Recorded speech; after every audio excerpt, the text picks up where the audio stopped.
બાકીના જે છે અમે વીણીને કાઢી છે. 381 નું લિસ્ટ છે, 125 જ છે અત્યારે. બાકીના જે નથી આવ્યા, પોલીસે તમામને સૂચના આપી છે કે તમારે કામના હોય, ઓળખીતા હોય એ લોકોને મેસેજ આપી દેજો.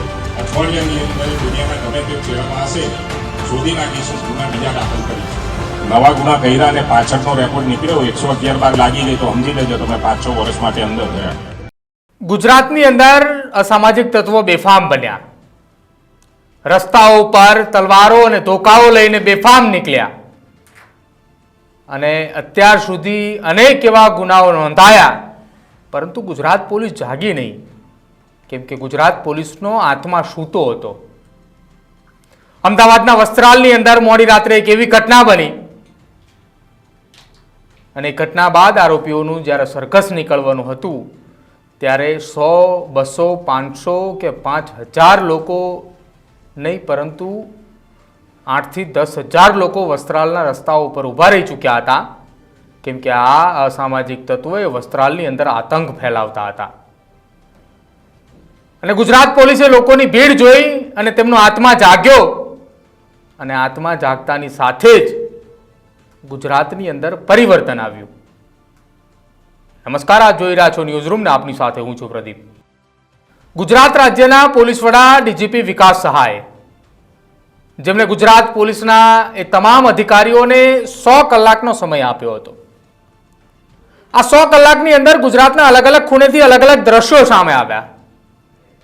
કોઈ જગ્યાએ કોઈ આરોપીઓનું સર્કસ નીકળ્યું તો કોઈ જગ્યાએ કોઈ આરોપીઓના ઘર પર બુલડોઝર ચાલ્યું.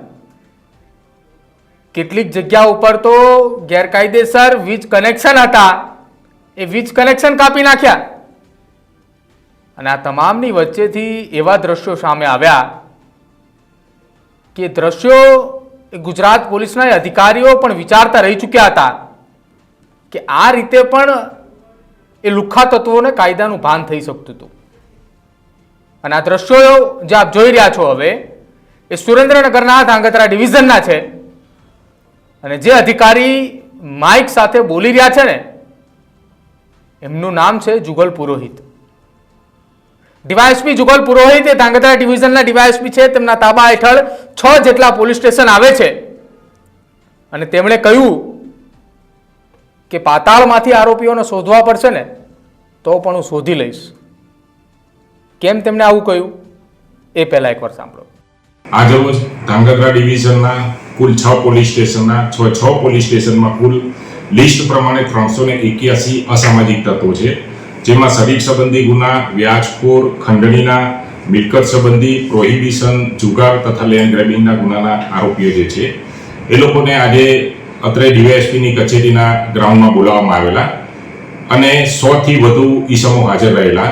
જે તમામ ઈસમોની મિટિંગ લીધેલ છે અને તેઓએ ભૂતકાળમાં જે ગુના કરેલા છે તેની માહિતી મેળવી અને ભવિષ્યમાં તેઓએ કેવી રીતે રહેવું, સમાજને કઈ રીતે ફાયદારૂપ થવું તથા કાયદામાં પાસા તડીપાર વિશેષ જોગવાઈઓ જે છે ગુજસીટોક એની પણ સમજ કરવામાં આવી કે ભવિષ્યમાં તમે બીજા કોઈ ગુના કરશો તો બીએનએસની કલમ પ્રમાણે પણ 112 અને 113 મુજબ અને 111 મુજબ કાર્યવાહી થશે અને લાંબા સમય સુધી તમે જેલમાં રહેશો તો તમારા પરિવારના સભ્યોનું શું થશે તે બાબત પર સમજ કરવામાં આવી છે.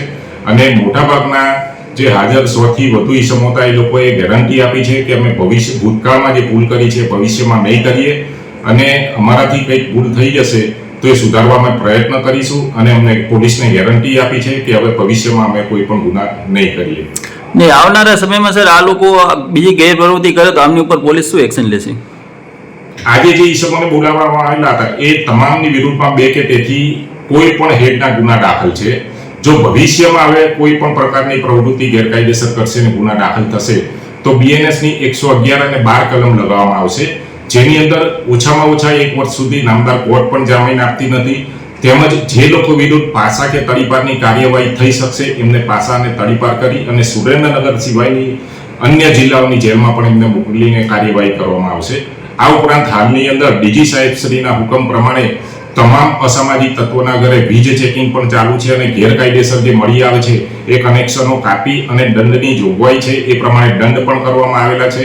અને નગરપાલિકા અને સ્થાનિક પંચાયતને સાથે રાખી અને જે પણ અસામાજિક તત્વો છે એ અસામાજિક તત્વોએ પોતાના રહેણાંક કે આજુબાજુ ઓફિસ કે દુકાનોની અંદર કોઈ પણ પ્રકારનું ગેરકાયદેસર બાંધકામ, દબાણ કે અન્ય ચીજ વસ્તુઓ કરેલી હશે તો એ હટાવવાની કામગીરી પણ હાલમાં ચાલુ છે.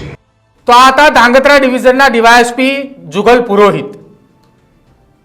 તેમણે તેમના અંદાજની અંદર તમામ એક પોતાના તાબાના હેઠળ આવતા પોલીસ સ્ટેશનના કર્મચારીઓને અધિકારીઓને જણાવ્યું કે અસામાજિક તત્વોનું લિસ્ટ બનાવો, જેમાં 181 ગુંડાઓનું લિસ્ટ બન્યું.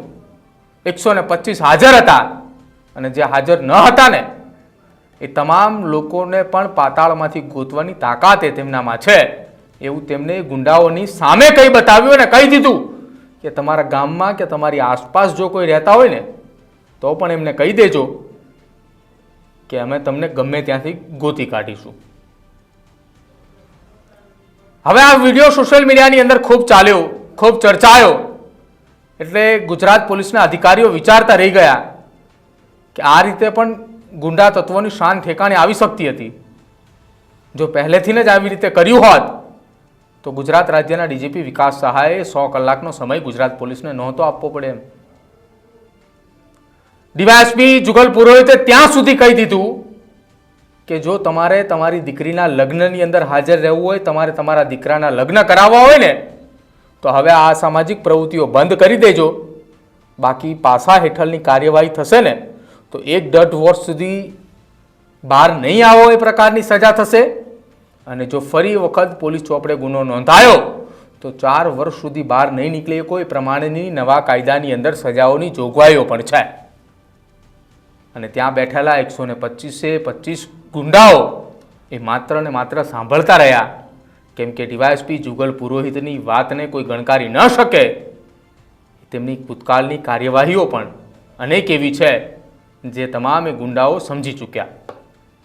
તમારું શું માનવું છે ડીવાયએસપી જુગલ પુરોહિતની આ આખી ઘટનાને લઈને? તેમને જે ગુંડાઓને, તેમને જે અસામાજિક તત્વોને સમજાવ્યા છે, તેમના સમજાવટના આ નવતર પ્રયોગને લઈને તે ખાસ અમારા કમેન્ટ સેક્શનમાં જરૂર જણાવજો. જોતા રહેજો ન્યૂઝરૂમ. નમસ્કાર.